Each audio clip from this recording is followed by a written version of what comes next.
Jumpa kembali di sharing firman. Tema sharing firman hari ini adalah apa itu kudus. Ayo kita buka Alkitab kita bersama-sama. Kita baca di Imamat 20 ayat ke-26.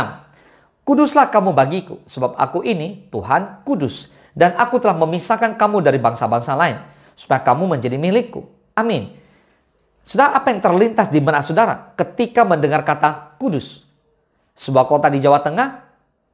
Seseorang yang kerjanya hanya berdoa dan membaca Alkitab? Atau seorang pelayan Tuhan yang tidak bercacat celah?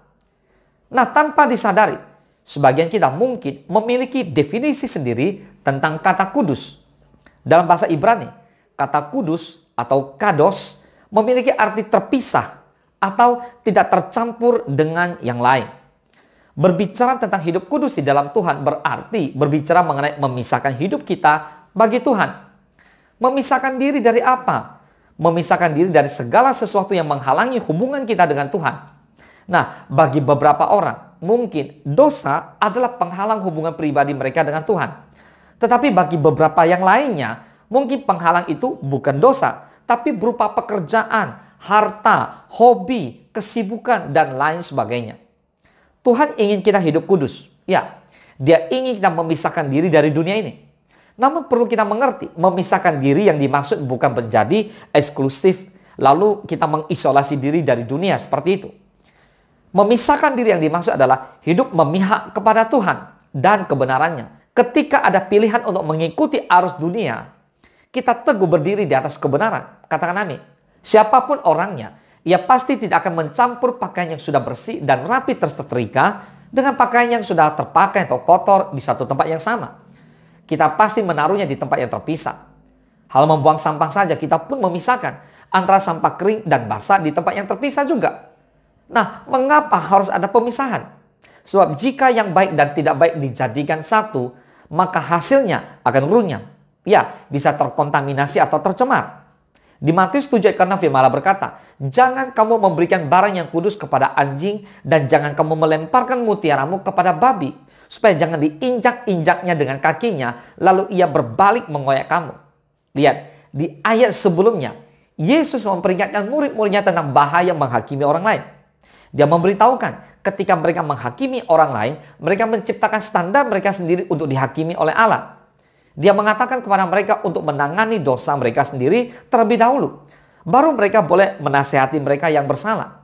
Sekarang Yesus memberikan beberapa nasihat tambahan untuk para pengikutnya sebelum mereka memutuskan untuk mencoba mengeluarkan selumbar dari mata saudara mereka. Matius 7 ayat ke-5. Yesus memberitahu mereka untuk belajar dari anjing dan babi. Anjing dan babi dalam budaya Yahudi dianggap sebagai hewan najis. Anjing adalah istilah umum yang digunakan untuk menghina. Lalu kemudian babi bahkan lebih buruk. Hukum Musa melarang makan daging babi. Imamat 11 ayat ke-7. Seseorang yang memelihara babi dilarang memasuki bait suci di waktu itu. Nah, Yesus menggunakan babi dalam perumpamaan tentang anak yang hilang untuk menunjukkan betapa rendah dan putus asanya anak itu dalam kemiskinannya. Jadi, jangan kamu memberikan barang yang kudus kepada anjing dan jangan kamu melemparkan mutiaramu kepada babi, supaya jangan diinjak-injaknya dengan kakinya, lalu ia berbalik mengoyak kamu. Itu artinya betapa pentingnya barang yang kudus itu. Bahkan tak mungkin pula kita menyimpan barang yang sangat berharga di tempat sembarangan. Kita pasti menaruhnya di tempat yang tersembunyi dan aman, supaya tidak bisa diambil atau dicuri oleh orang lain. 1 Tesalonika 4 ke-7, Allah memanggil kita bukan untuk melakukan apa yang cemar, melainkan apa yang kudus. Tuhan memanggil kita bukan untuk melakukan hal-hal yang cemar, melainkan kita dipanggil untuk hidup dalam kekudusan. Katakan amin. Di 1 Petrus 1 ayat 14-16 firman Allah berkata, hiduplah sebagai anak-anak yang taat dan jangan turuti hawa nafsu yang menguasai kamu pada waktu kebodohanmu. Tetapi hendaklah kamu menjadi kudus di dalam seluruh hidupmu, sama seperti Dia yang kudus, yang telah memanggil kamu. Sebab ada tertulis, kuduslah kamu sebab aku kudus. Saudara, tubuh kita ini adalah bait Roh Kudus. Jika Roh Kudus ada di dalam kita, kita tidak bisa mencampurkan sesuatu yang kudus dengan yang najis atau cemar. Karena itu orang percaya harus memiliki kepekaan rohani, sehingga dapat membedakan antara yang kudus dengan yang tidak kudus, antara yang najis dengan yang tidak najis. Saudara, Kristus sudah menebus hidup kita dengan darahnya yang mahal. Berarti hidup kita ini bukan lagi milik kita sendiri, melainkan sudah sepenuhnya menjadi milik Kristus. Maka dari itu, kita harus menyerahkan seluruh anggota tubuh kita ini sepenuhnya untuk dipakai sebagai senjata kebenaran, bukan sebagai senjata kelaliman. Hidup dalam kekudusan berarti tidak mau berkompromi dengan dosa. Artinya, menjauhkan diri dari segala kecemaran. Boleh katakan amin. Tuhan Yesus memberkati.